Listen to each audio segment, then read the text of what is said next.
चला हवा येऊ द्या या कार्यक्रमातून अभिनेता अंकुर वाडवे घराघरात पोचला. सोशल मीडियावर तो नेहमीच प्रत्येक अपडेट शेअर करतो, पण सध्या त्याच्या पोस्टमुळे सगळीकडे खळबळ उडाली आहे. 30 मेला अंकुरवर हल्ला करण्यात आलाय.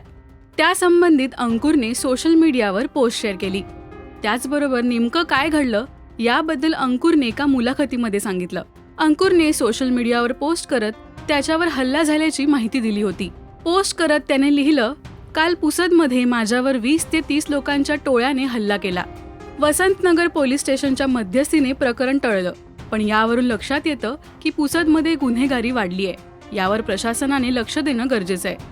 महाराष्ट्र टाइम्स ऑनलाईनला अंकुरने हा सविस्तर प्रकार सांगितला. पुसदमध्ये एका सिनेमाचं शूटिंग सुरू होतं.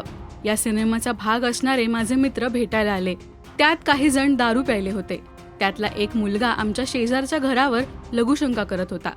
जास्त काही होऊ नये म्हणून आम्ही त्याला जायला सांगितलं.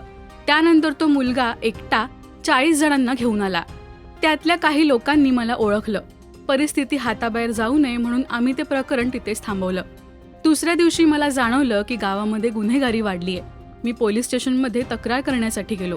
पोलिसांनी त्या तरुणाला बोलावलं. तो तरुण माझी माफी मागायला लागला. मी त्याला एवढंच सांगितलं की ज्या घरावर तू लघुशंका करत होतास त्या घरातल्या वहिनींची माफी माग. या संपूर्ण घटनेतून मला एकच सांगायचंय की पुसदमध्ये वाढत्या गुन्हेगारीकडे प्रशासनाने गांभीर्याने लक्ष देणं गरजेचं आहे. हा हल्ला का झाला, कोणी केला, यामागचा हेतू काय होता याबद्दल अंकुरला सुद्धा काही कल्पना नाहीये. पण बऱ्याचदा कलाकारांना बघून फॅन्सचा तोल सुटतानाही पाहायला मिळतो. पण अशा गोष्टींकडे प्रशासनाने गांभीर्याने बघणं गरजेचं आहे, असं आवाहन त्यांनी केलंय. अंकुरच्या कामाबद्दल बोलायचं झालं तर चला हवा येऊ द्या या कार्यक्रमातून तो खऱ्या अर्थाने घराघरात पोचला. तर लवकरच तो काही वेब सिरीज आणि सिनेमांमधून प्रेक्षकांच्या भेटीला येईल. याशिवाय सोशल मीडियावर प्रत्येक घडामोडींवर आपलं ठाम मत तो मांडताना दिसतो. तुमचं यावर काय मत आहे हे आम्हाला कमेंट्समधून नक्की सांगा. मराठी मालिका विश्वातील बातम्या, अपडेट्स आणि गॉसिपसाठी सबस्क्राईब करा राजश्री मराठी शोबज.